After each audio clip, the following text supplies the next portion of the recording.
It's time for the Hockey Writers Grindline,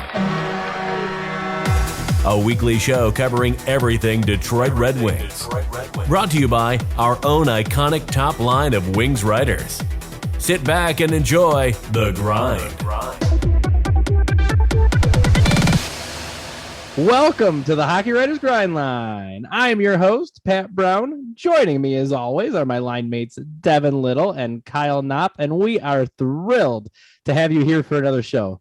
Before we press on, let's take a quick moment to congratulate Kyle, who has officially been on the show for a year. Kyle, congrats. Thanks for joining us when we were just finding our footing and helping us grow the show to where we are today. It's been great doing this with you. It's been a pleasure, and I can't believe it's been a year already. I actually kind of missed it last week. Last week was my 1 year show, and just realized it this week. But holy cow, what a ride it's been, and look how we've grown. So this is awesome. Well, we had to throw some props your way. Devin's been stuck with me from the very beginning, when we were 17 viewers strong. So good stuff. Does this mean there's an extension on the table? Oh yeah, with an option too. With an option. So, player option or team option. It's something to consider. Really quick, before we dive into everything we have to talk about, this week's show being brought to you by the new Hockey Writers Sports Betting Guide. It's a brand new source for your daily sports betting odds, lines, props, and futures, as well as some daily fantasy strategies and analysis. Make sure to follow THW Bets on Twitter to get the latest on everything related to sports betting and hit it big. That's what I'm talking about. You know who hasn't hit it big lately? The Red Wings. So let's talk hockey, and we're gonna start off with the obligatory oldie but goodie, one good, one bad from the week. Honestly, I kind of had a tough time with this week. So I'm actually kind of taking a page out of Devin's book, I think. But my good is going to be here and here and here. And Iowa State, both men and behind.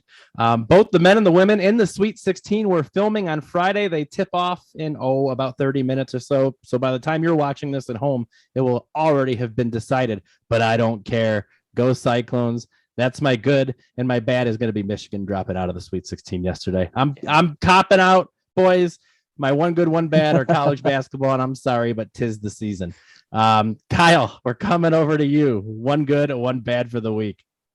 Yeah, so my good is going to be the power play of the Red Wings. I mean, we finally get to see Larkin, Bertuzzi, Vrana, Raymond, and Seider all play together on that first unit. And holy cow, they didn't score the other night, but they definitely generated a lot of chances, and it looks to be that their shooter is Vrana on that. But they move the puck so well, and they actually look like a number one NHL unit. So that was a lot of fun to really see. And then my bad for the week, and I don't want to make this too much of an issue, but I just want to say it out loud. Actually, I got two bad, so I'm gonna go. The first one's not that bad, but it's something I want to mention. It was just Chase Pearson. I thought he did not quite, cut the cheese, so to speak, in his first game the other day. He had a couple of turnovers. He had a couple of just bad shifts, especially in his defensive zone, maybe a missed assignment or two. I think that's going to get better, but that first game didn't really sit well with me. And then the other bad, I'm going to own up to it. It's just Adam Ernie. We'll just say Adam Ernie bad, and then we'll go from there. So you throwing in the towel on your prediction? I gotta be realistic here, right? Like he's not getting it's just 50. He's not getting to 15. The actual prediction. Oh, man. Oh my gosh. Yeah. Good. He did not look good the other day. And we can talk about it a little bit more in a little bit. Kyle, I'm surprised you're coming out swinging with Chase. Poor kid's got one game under his belt, and his career's done, according to you. I mean, everybody's heard it first. Whoa. We're not doing this again. No, I mean, I there was just a lot of kind of hype around him, especially as a defensive specialist as a center, and I know he was kind of playing. Sure. I believe he was playing on the wing there for a bit, but he just kind of looked lost in the defensive zone a few times, and it hopefully was just first game jitters. But yeah, I'm just giving you a hard time, 100%. Let me hear it. Down in the comments. Devin, bring us home on this one. One good, one bad for the week. What you got? But for real though, let us know if your team chased down in the comments. But no, my bad is going to be the fact that Thomas Greiss has a .824 save percentage in this month of March. I mean this as a joke, but I'm also kind of not joking. I wonder if I could do better. Like, holy cow. My good, I'm going to kind of, go off of what Pat did there. And go Broncos, who we're talking about college hockey, not college basketball. Yes. They just won their very first NCAA tournament game in program history today, the day of recording. Go Broncos. They're now into the round of 8, and whether it's UMass or Minnesota, go Broncos. So that's my good. Bonus one bad, the cold going through my house right now. But I've avoided it so far. We'll see how it goes next. And you're still with us tonight, so exactly. It's not that bad. Like a flu-ridden Michael Jordan. He answers the bell. All right. I have driven us off track, and I will get us right back because we have so much to talk about. What a week it's been. Everybody's one of our favorite weeks of the year. The trade deadline has come and gone, and Yzerman, he made a few deals. He wasn't crazy busy, but just recapping really quick, gone are Nick Leddy, Troy Stecher, Vladislav Nemesnikov, and in is Oskar Sundqvist, Jake Walman, a 2022 7th rounder. That's going to be a big one. A 2023 2nd rounder and a 2024 4th rounder. So I got to ask the question here. And I know, trust the Yzer plan. I get it. You know it at home. You guys know it we all know it. Trust the Yzer plan. But Devin, we're going to start with you here. Did Yzerman miss any opportunities this trade deadline? I've been thinking about this pretty much since, Monday evening. And I'm going to say yes and no. I think just overall, the trade deadline was kind of a mixed bag for the Wings. They didn't make a big move like we were maybe kind of hoping for. But at the same time, maybe that's a good thing. Maybe, there's a lot to love about some of the Wings' bigger pieces. We talked about Filip Zadina. We talked about Tyler Bertuzzi. And you know what? Maybe it's a good thing that they're still going to be around. And that's not even to say that they won't get traded in the future. But maybe, it's a cliche, but sometimes the best deals are the ones you don't make. And, live to fight another day on that one.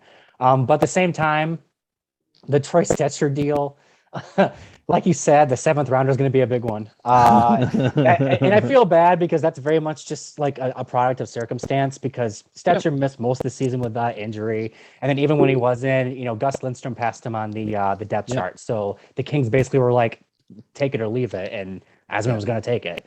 And then Nemesnikov, I know I kind of hoped that they were going to get a 3rd rounder out of him. But now 3 times in a row, he's been traded for a 4th round pick. I think we know what the market is on Nemesnikov. And then Leddy, I'm not too worried about that deal. Not only did you get 2 players that we'll talk about in a little bit, but you also got a 2nd round pick, which is what they traded for in the first place to get him. So essentially they got to use Leddy for 3/4 of a season. All they had to do was defer a 2021 pick to 2023. So it could have been better, but it could have been a lot worse. I can't be too disappointed with Yzerman's trade deadline. Yeah, I was pretty blown away with Leddy's return, to be honest, because I was thinking straight up it'd be for a pick or whatever. So good for Yzerman on that one. We are going to talk about kind of our individual grades on how Yzerman did next. But for my part, I don't think he really missed out on anything because what was there? You're not in full-blown scorched earth Bill Armstrong Arizona Coyotes rebuild mode anymore. You're in Now you're kind of trying to find the right tools and reload a little bit and see what pairings work together. And again, we'll talk about the future all here in a little bit, but you're not going to get your Anthony Mantha, Jacob Vrana deal this year. I don't think. You're not dealing Bertuzzi. I know a lot of people he was out there, but we all the way back to when Kevin Allen was on this show. Yep. He, as Bertuzzi goes, so go the Red Wings. And I think we've seen that time and time again, just with how they play in Canada, to be honest, without Bertuzzi in the lineup. So, Devin, you got something to add? I also firmly believe that if those opportunities were out there, Yzerman would have taken them. Oh yeah, it just wasn't out there. Yep, agreed. So for my part, it's nice, it's fun to have a really exciting deadline day, whether you're in rebuild mode and looking at the prospects and picks you're bringing in, or whether you're in championship mode and looking at like the Chris Chelios is coming in and things like that. So it was a bummer to not have that excitement, maybe, but I don't think the situation necessarily called for it this year. Kyle, you've got the last word on this one. Any missed opportunities for Steve Yzerman in this year's trade deadline? Yeah, like Devin said, I'm going to say yes and no to this.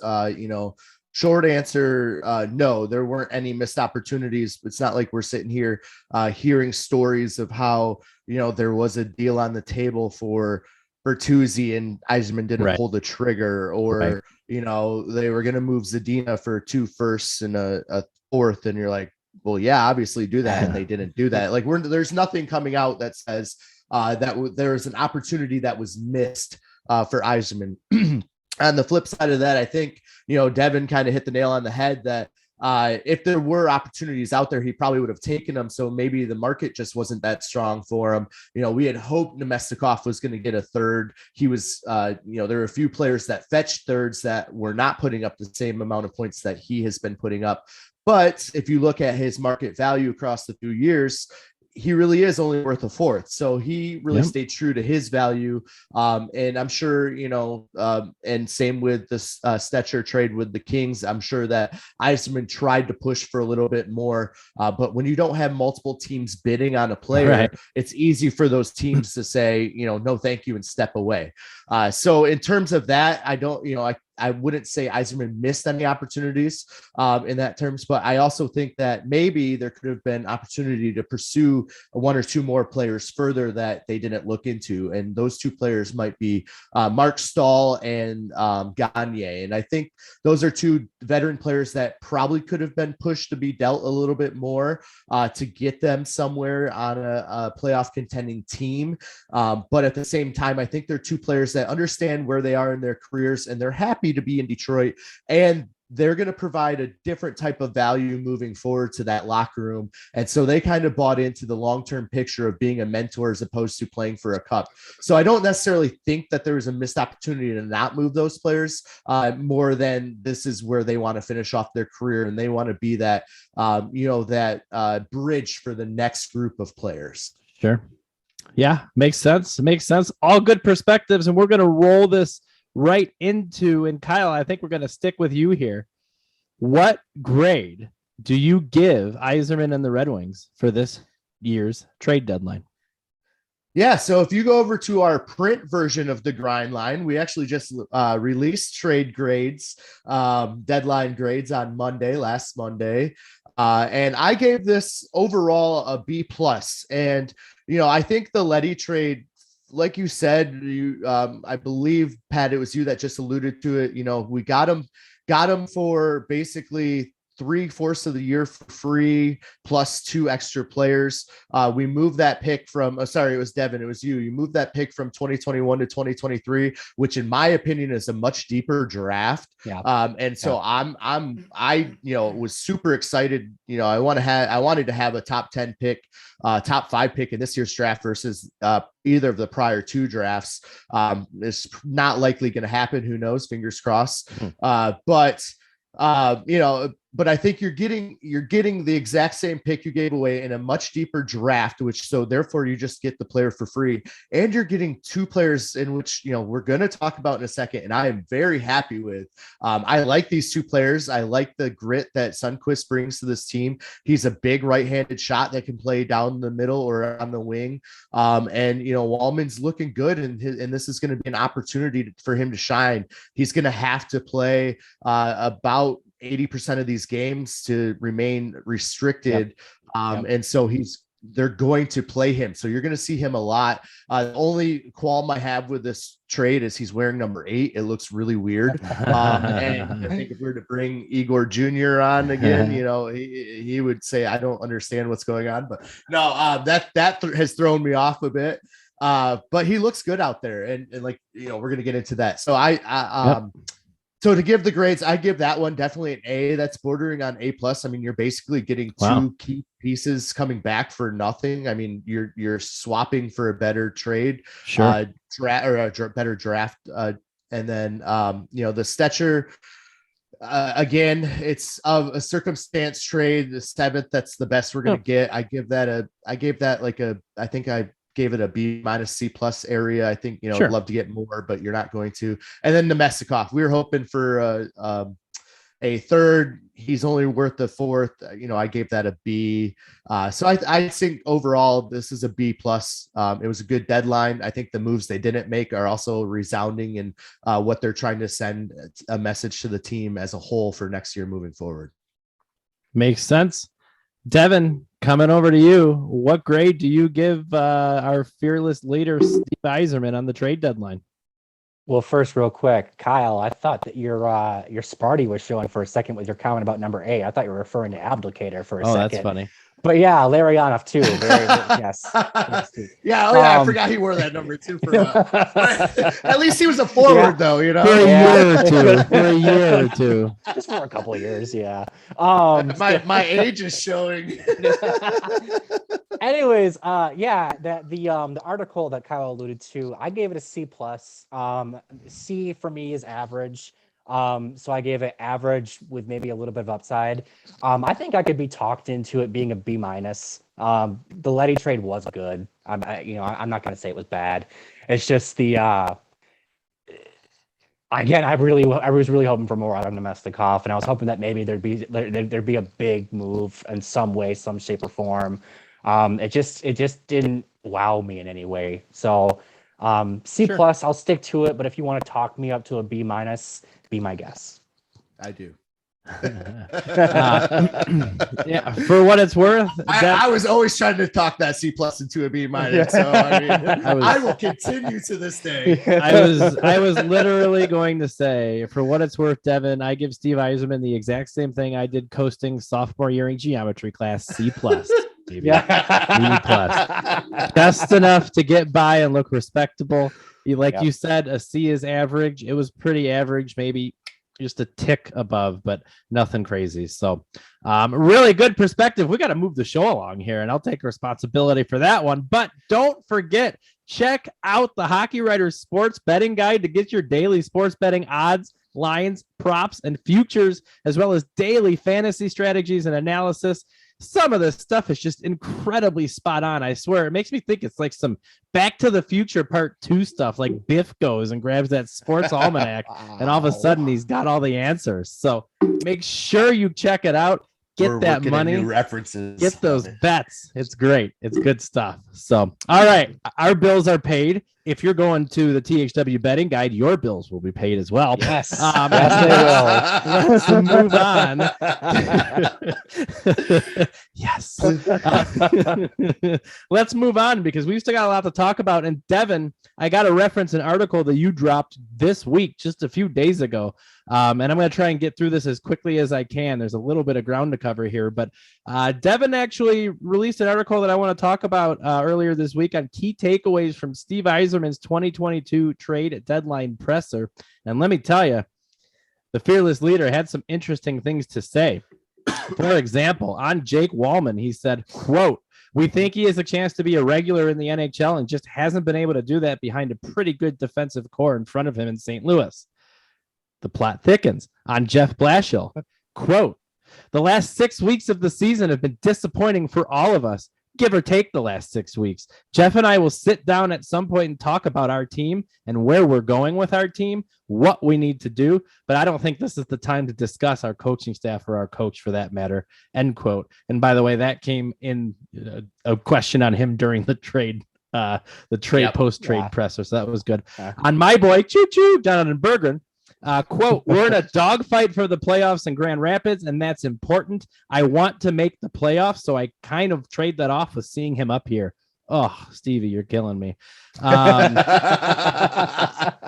And so anyways, we'll leave it at that. There's plenty of others sound bites in there in Devin's article. I just wanted to provide a little context, and the man of the hour, Devin, we're going to start with you. What were your thoughts on Steve Yzerman's quotes, comments post trade deadline?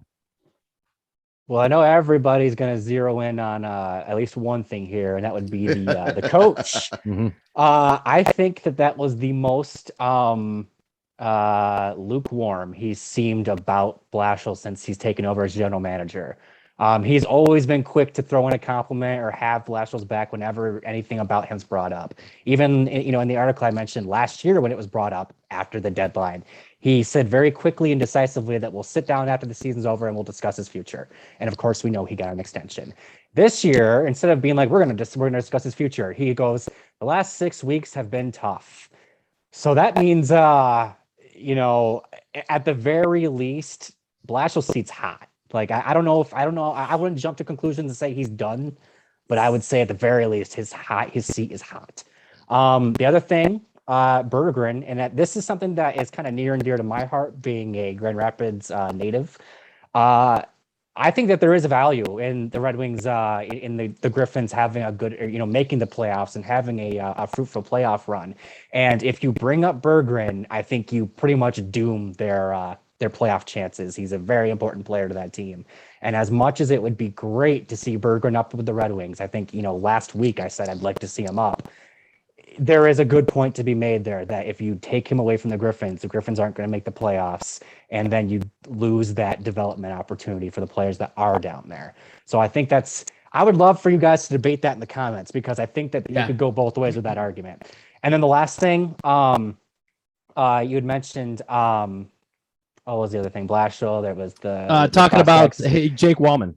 And then the Walman, yes. I think the big thing for me there is that he's been eyeing him since his day in Tampa. Yep. If Steve Yzerman has had his eyes on a player since before he joined the Red Wings, and we all know how good at evaluating talent Yzerman seems to be, that gets me excited about what Jake Walman can be. So if you haven't checked out that article, shameless plug, I highly encourage that you go do that, because there is a bit more that I talk about in that article.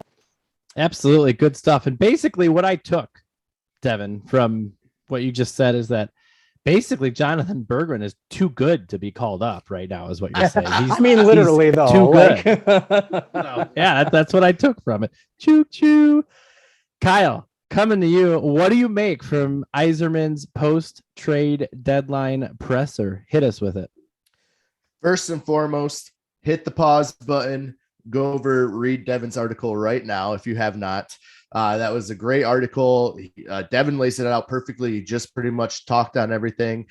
So my goal right here is just to be kind of a Steve Yzerman interpreter. So to go through that list of things said, we'll start with Walman. We're going to talk about him a little bit more coming through, but like you said, Pat, he's had his eye on him for a while. He's a good puck moving defenseman, plays the body pretty well. He loves to unleash his shot. He's been stuck behind guys in the past, and now he has an opportunity to really fit in, get some fresh life, and really come about and break out of his shell. And he looks to be an NHL ready player. So I'm really excited to see what he brings to the table. On the coaching, we're going to say that Yzerman is thinking in his head, man, there's got to be a change. We have all this talent now and nothing is coming about it. And we just look, hot or cold, day in or day out. And we need something that's going to bring this team together and get them fighting. I'm going to have a sit down with Blashill after the season. we're going to talk and see if he can be that guy to be that, to go through the second year of his option. If he feels and can present to me a plan that he can be, I'll start him off on the season, letting him know that I will not be afraid to replace him mid-season. If he doesn't feel that he can have a plan in place, we're going to look into other options this summer. And then on the Berggren, I think Yzerman there is thinking, a long playoff run is going to be much more significant to this player's development. He's going to play in more meaningful games while at the AHL level than at the NHL level. Why bring him up for a game that doesn't mean anything in the standings and risk him getting injured, as opposed to keeping him down and having him play in games where he can get that experience of playing in back-to-back games, playing in, 7 games in 10 nights or whatever the playoff series is, and playing in games that really are on that next level of intensity. So I think that's going to be more of development to him. So that was my little interpretation of what's going on through Yzerman's mind. Please let me know in the comments what you think. Also, let us know how you read into that, because there's, as Devin mentions in the article, Yzerman even says, like, he jokes about it. That's such a great clip. He's like, I don't know why people always think I'm hiding something or I'm up to something. Because I'm not up to anything. I'm just trying to be, or I'm paraphrasing that, but. We can all speculate here, and that's really what it is right now. But I just wanted to kind of give you my thoughts on what he was thinking. We'd love to hear what your thoughts on what he's thinking are in the comments. Absolutely. Let us hear it. And while you are typing in the comments down below, we are going to roll right into the next topic, which is these new arrivals. We already talked about Sundqvist and Walman. Sundqvist, a center. What a welcome to the team. 2 points in his first game. He's got 2 points in 2 games played, a goal and an assist. And keep in mind, he is signed through the end of next season with a $2.75 million AAV. And then Jake Walman, defenseman, 0 points in 2 games, but you're not really expecting him to put up a whole lot of points. And he will be a restricted free agent following this season. So, Kyle, we're going to start with you. What's your take on these 2 players? Could they be long-term fits for the Red Wings? I think the potential is there, yes, to be long-term fits. I mean, obviously, right now, Yzerman's just trying to plug in and place players as he's getting them and seeing what fits. He's seeing what's going to develop. He's got his core. I don't think either of these guys are going to be plugged into the core. But with that said, it doesn't mean that they can't be down the road. I think Sundqvist is a huge body, like I said earlier, down the middle or on the wing. He's versatile because he plays both positions well. He gives an extra right-handed shot and a right-handed center. We're likely we're going to lose Gagne, that can play that versatile wing center position. We lost Glendening. Stevens has been out for most of the season, injured. He plays that center right shot role. But those 3 guys I just mentioned are also about 3/4 the height of Sundqvist. So Sundqvist plays with a big body. He's going to be a Mantha type player in the way he uses his body. He might not have that quite shot, but he looks to be a grinder, and he looks to be a type of player that we kind of thought Mantha might become without being that extra skill side of it, but he's going to have that grit and grind to play that middle 6 in there, which I think is a lot of fun. And I'm excited to see what he can do.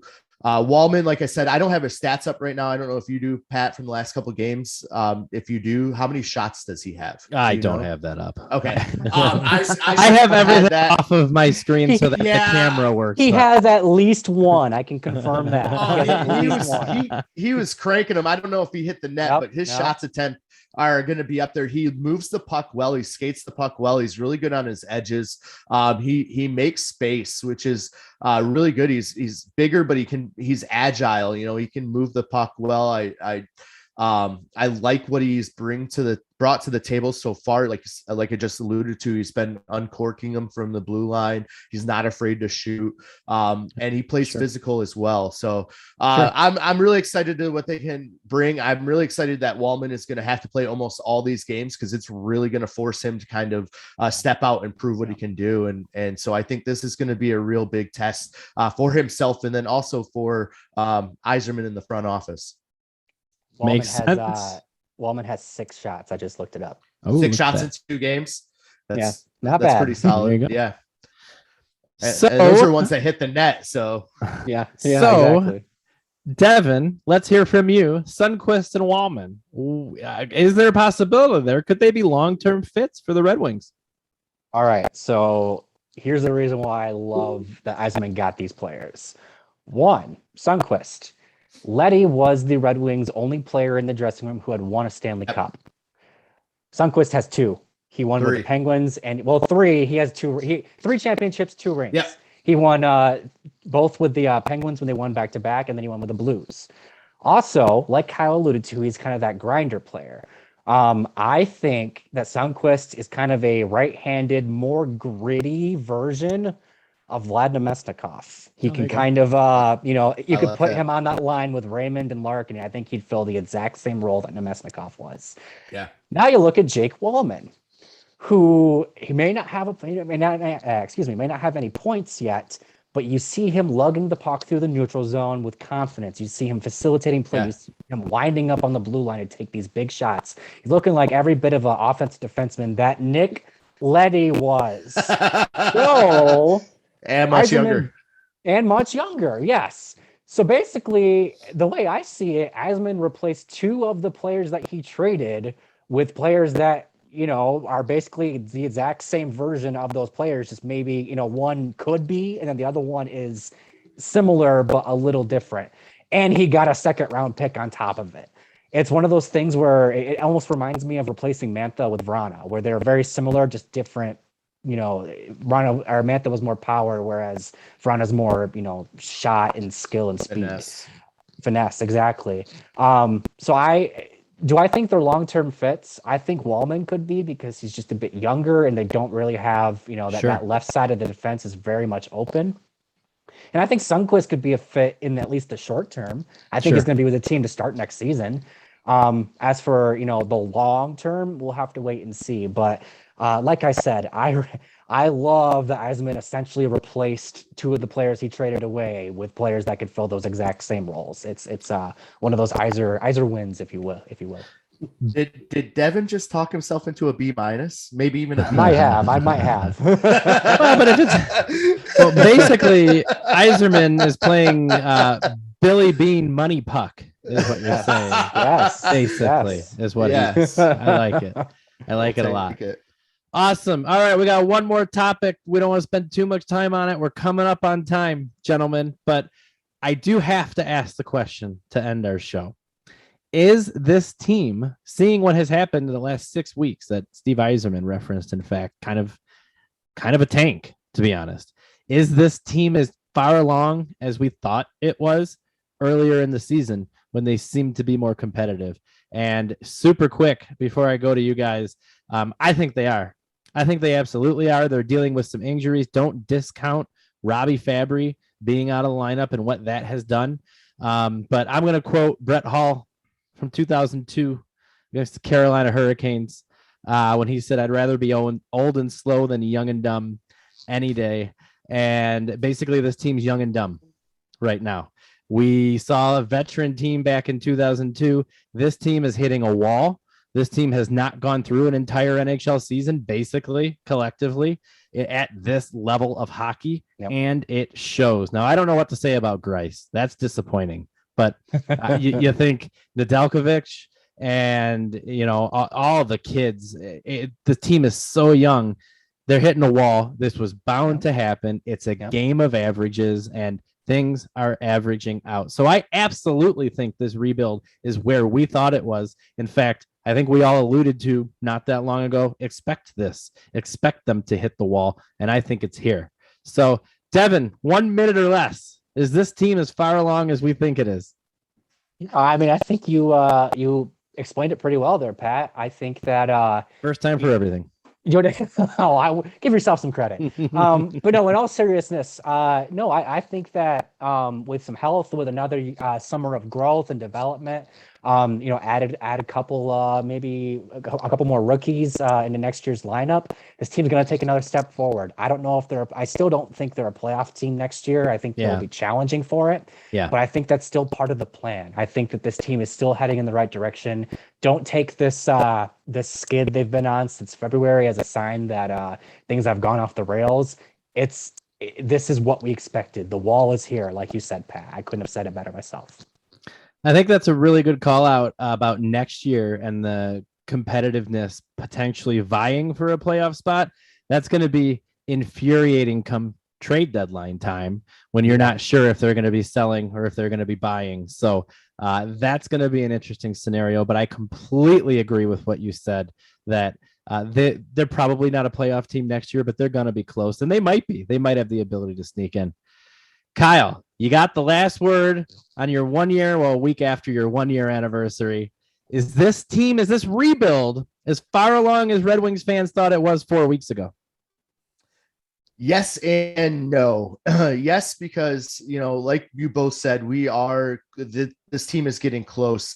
Any player that's on this team that has played 4 years or fewer, this is their first probably full 82 game season. If they saw a full season their rookie year, then they got an 82 game season, but the last 2 years have not been full season. So you have a full grind of an NHL season. There's been some pause there's the COVID shutdown. There's supposed to be the Olympic break, and then they got loaded with games. So there's been some, craziness in the schedule this year. There's going to be some adversity this season. And they fought through it. They've looked pretty good. They're where we thought they were going to be. We were expecting them to be in purgatory this year. They're kind of there. They might still get a top 10 pick, maybe even better depending on the lottery. But in terms of where we think this team is yet, talking about being a playoff team next year, the year before, I don't think we're there yet. They still need a lot of help offensively. Their defense is looking solid. And then the goaltending is going to need some help, whether it's getting help for Nedeljkovic being a tandem next year, or leaning on him to be the go-to guy and bringing up one of the young guys to get some NHL experience. I think you have to pick a direction and go either way, but that's a conversation you have to have with Nedeljkovic, because that's a tough transition right there, and I'm not quite sure he's ready for it. So I think there's still quite a few answers in the offseason that need to be made, but I think in terms of where we think they should be, where this rebuild should be, they're right on track. Fantastic call out on the goaltending. Fantastic call out. And Sebastian Cossa will not be ready next year. So no. On that note, remember at home, your betting insiders are right here at the Hockey Writers. Be sure to check out the Hockey Writers Sports Betting Guide to get your daily sports betting odds, lines, props, and futures, as well as daily fantasy strategies and analysis, so you can make money. And on that note, that's our show. Thank you so much for taking time out of your day to spend it with us. It means the world to us. We will see you next time. Go Cyclones. Cheers.